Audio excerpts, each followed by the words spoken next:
Thank you, Mr. President. And I want to start today by thanking the leader for bringing to the floor today the bipartisan North Korea Sanctions and Policy Enhancement Act. This legislation passed unanimously out of the Senate Foreign Relations Committee to address a critical national security issue, the nuclear and ballistic missile threat from North Korea. We know all too well that the past 2 decades of North Korean policy, including both Republican and Democratic administrations, have been an abject failure. And while there's no silver bullet solution, it is clear that Congress must play a proactive role in providing a more robust policy tools to the executive branch to confront this threat. There's been a lot of attention on North Korea in the weeks following North Korea's 4th nuclear test, but Senators Cory Gardner and Bob Menendez demonstrated leadership on North Korea long before recent events. And I want to thank them personally. Senator Gardner chairing the subcommittee that looks after policy relative to North Korea, and Senator Menendez coming together with a robust piece of legislation. I want to thank you for your leadership. You're new to the committee, but certainly not new to addressing problems that our nation faces, and I want to thank you for that. I would like to thank them for their efforts over many months to focus attention on the threat posed by North Korea and to work with Senator Cardin and myself to develop a bipartisan Senate bill. I want to single out Senator Cardin and his staff for the collaborative and constructive manner in which they worked with our team on this important bipartisan piece of legislation. Senators Shaheen and Markey also made important contributions as well. Senator Cardin, I was just boasting about your tremendous efforts here. You arrived late, but please know that has occurred, okay? There was a truly all-hands-on-deck bipartisan committee effort to ensure a piece of legislation that the Senate, the Congress, and the country can be proud of. Over the past decade, the Senate Foreign Relations Committee has convened every couple of years at the full committee level to assess the state of U.S. policy towards North Korea. There's been surprisingly little variation in their overall descriptions of the danger and recommended policy prescriptions.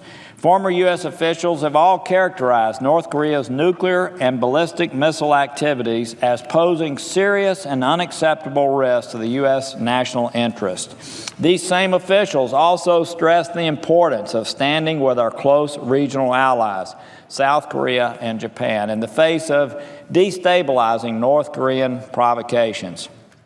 In addition, they all cited the necessity of cooperating with the international community to deter further North Korean provocations and prevent the spread of sensitive technologies to and from North Korea.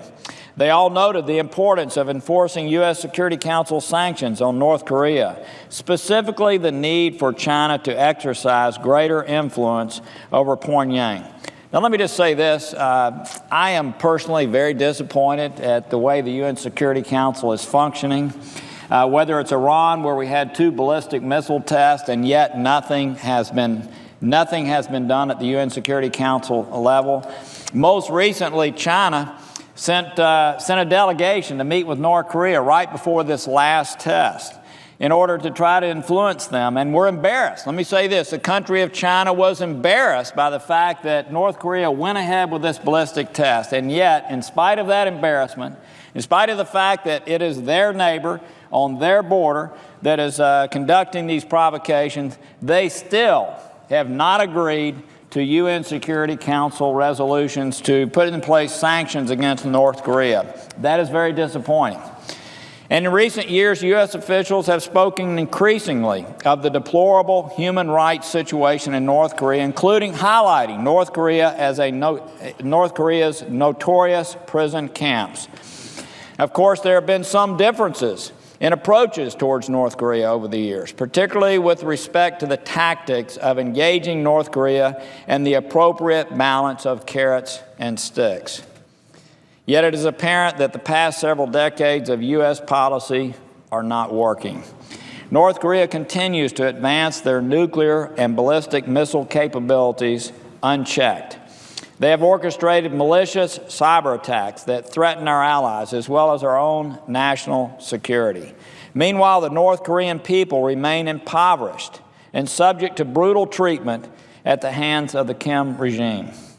I appreciate the complexity of risk posed by North Korea and their limited options. However, there is certainly more that we can do and should be doing in addressing this issue. Our bill sets precedent and puts in place strong mandatory sanctions and establishes for the first time a statutory framework for sanctions in response to North Korean cyber threats. The President will be required to investigate a wide range of sanctionable conduct, including proliferation of weapons of mass destruction, arms-related materials, luxury goods which affect the elite in that country, human rights abuses, activities undermining cybersecurity, and provision of industrial inputs such as precious metals or coal for use in a tailored set of activities, including WMD, proliferation activities, and prison and labor camps. Penalties include the seizure of assets, visa bans, and denial of government contracts. But I'm also pleased that this bill goes beyond just these sanctions, which, by the way, are very strong, and I want to underline the word mandatory. It establishes a more robust policy framework, including tools to improve enforcement, and shines a brighter spotlight on North Korea's abhorrent human rights record, such as their forced labor practices. The bill requires a strategy to promote improved implementation and enforcement of multilateral sanctions, a strategy to combat North Korean cyber activities, and a strategy to promote and encourage international engagement on North Korean human rights issues.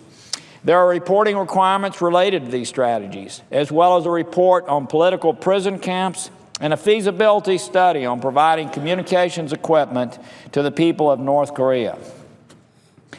After the careful work over many months by a bipartisan coalition in Congress, we have a piece of legislation that I believe will begin to allow our country, working with our allies, to begin seizing the initiative in constraining North Korea's ability to threaten its neighbors and the world with nuclear weapons, while also continuing to focus world attention on the plight of the North Korean people. I look forward to hearing the perspectives of my colleagues on the significance of this legislation that I expect will receive wide bipartisan support and eventually become law. And with that, I thank you, and I yield the floor to my distinguished friend and the ranking member, Senator Cardin.